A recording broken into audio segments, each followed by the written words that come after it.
Bir maddenin ısınması ne demek? Bir maddenin sıcaklığı neyi temsil eder? Isı nasıl aktarılır? Geçen haftaki videoda modern termodinamik öncesi ısı ve sıcaklık anlayışı ile termodinamik yasalarının gelişimini konu almıştık.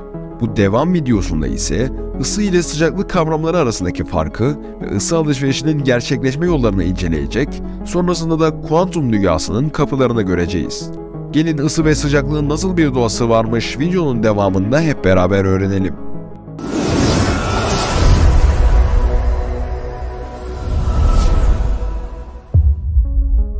Önceki videomuzdan da hatırlarsınız. Termodinamiğin gelişmeye başladığı yıllarda bir maddenin ne kadar çok kalorifik sıvıya sahipse o kadar sıcak olacağı düşünülüyordu.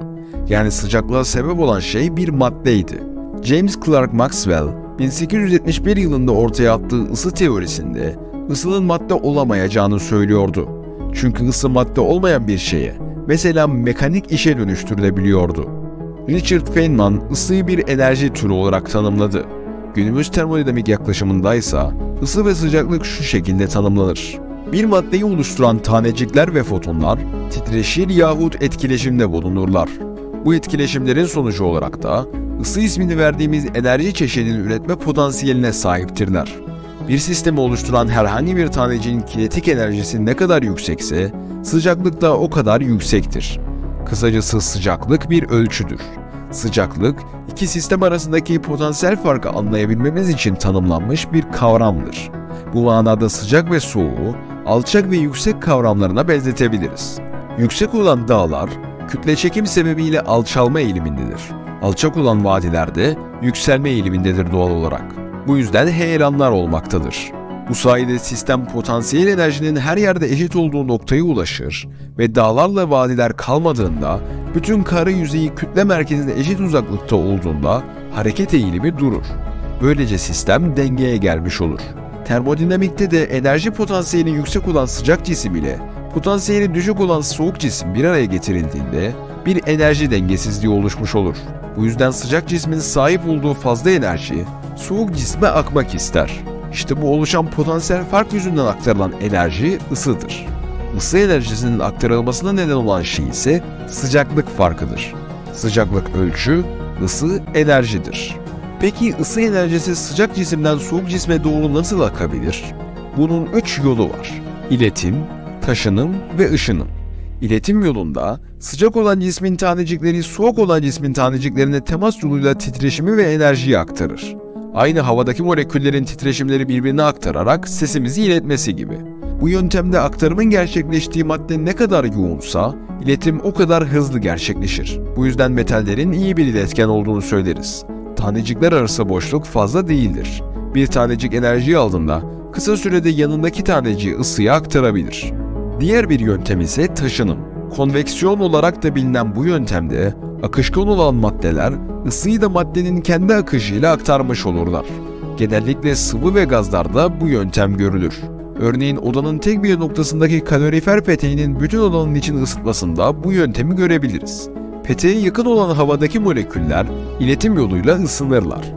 Daha sonra oda içerisindeki havada oluşan sıcaklık ve yoğunluk farkı sebebiyle havayı oluşturan gazlar odanın içerisinde akmaya başlar. Sıcak olan hava ile soğuk olan hava akarak yer değiştirir ve böylece soğuk olan gaz tanecikleri de iletim yoluyla ısıyı alabilecek kadar peteğe yaklaşmış olur. Bu olaylar zincirinin sonunda ise bütün bir oda ısınmış olur. Son ısı aktarım yöntemi ise ışınım yahut diğer bildiğimiz bir adıyla radyasyon. Radyo dalgaları, görünür ışık ve X ışınları gibi ışınımlar, varlığı ilk kez 1865'te James Clerk Maxwell tarafından ortaya atılan bir elektromanyetik ışınım şeklidir. İngiliz gökbilimci William Herschel, ısı ve ışık arasında bağlantı gören ilk isimlerdendi. 1800'de görünür ışık spektrumu içindeki farklı noktalarda sıcaklığı ölçmüş ve termometresini mordan kırmızıya doğru hareket ettirdikçe sıcaklığın arttığını fark etmişti. Şaşırtıcı bir şekilde spektrumun hiçbir ışığın görünmediği kırmızı ucunun ötesinde de termometresinin sıcaklıkta bir artış kaydettiğini gözlemledi. Gözle görünmeyen, sadece ısı olarak algılayabildiğimiz kızılötesi ışınımı keşfetmişti. 1858'de İskoç fizikçi Balfour Stewart, An Account of Some Experiments on Radiant Heat isimli makalesini yayınladı. farklı malzemelerin ısıyı emme ve yayma yetilerini araştırıyordu ve bir malzemenin enerji soğurma eğiliminde olduğu dalga boyunda enerji yayma eğiliminde de olduğunu keşfetti. 2 yıl sonra Stewart'tan haberi olmayan Gustav Kirchhoff benzer sonuçlar yayınladı. Fizikçi meslektaşları Kirchhoff'un çalışmasının Stewart'ınkinden daha titiz olduğunu düşündü ve bunun sonucunda Stewart keşfi yapan kişi olsa da katkısı büyük ölçüde unutuldu.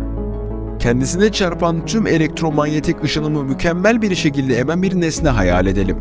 Bu nesneden hiç radyasyon yansımadığı için yaydığı enerjinin tamamı yalnızca ve yalnızca sıcaklığına bağlı olacaktır. Fizikçiler bu varsayımsal nesnelere Kirchhoff'un türettiği kara cisim ismiyle hitap eder. Kirchhoff, herhangi bir sıcaklık ve dalga boyunda termodinamik dengede bulunan bir cismin yüzeyi tarafından emilen ışının miktarının yayılan ışının miktarına eşit olduğunu belirten bir ısı dışıma yasası öne sürdü. Bir siyah cismin enerjisinin çıktısının çoğu sıcaklık arttıkça artan bir tepe frekans etrafında yoğunlaşır.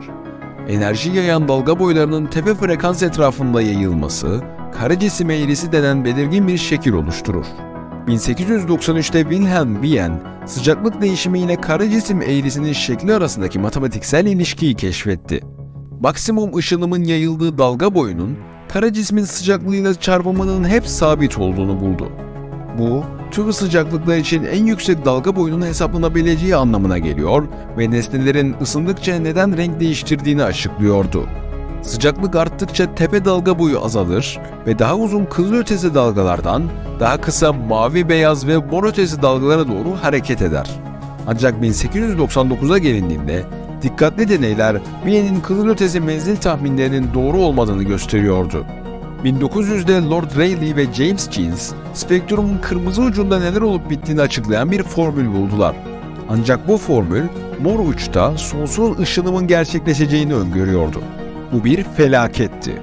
Mor ötesi felaket. Ancak bilinen fiziğe göre tam da böyle olması lazımdı. Aynı yıl Max Planck, Berlin'de bir kara cisim ışıması teorisi üzerinde çalışıyordu ve Ekim 1900'de tüm deneysel ölçümlerle uyumlu olan kara cisim eğrisi için bir açıklama buldu. Planck bir kara cismin enerjiyi sürekli dalgalar halinde değil, kuanta olarak adlandırdığı ayrık paketler halinde yaydığını varsayarak felaketin önlenebildiğini buldu. 19 Aralık 1900'de Berlin'de Alman Fizik Derneği'nin bir toplantısında bulgularını sunduğu gün, genel olarak kuantum mekaniğinin doğuşu ve fizikte yeni bir çağın başlangıcı kabul edilir. Planck'in bulgularının ışık teorisi üzerinde nasıl bir etkisinin olduğunu, ışığın doğası videomuzda anlatmıştık. Onu da izleyerek daha ayrıntılı bilgi sahibi olabilirsiniz. Böylece bir videomuzun daha sonuna geldik. Videolarımızdan haberdar olmak için abone olmayı ve bizlere destek olmak için videoyu beğenmeyi unutmayın.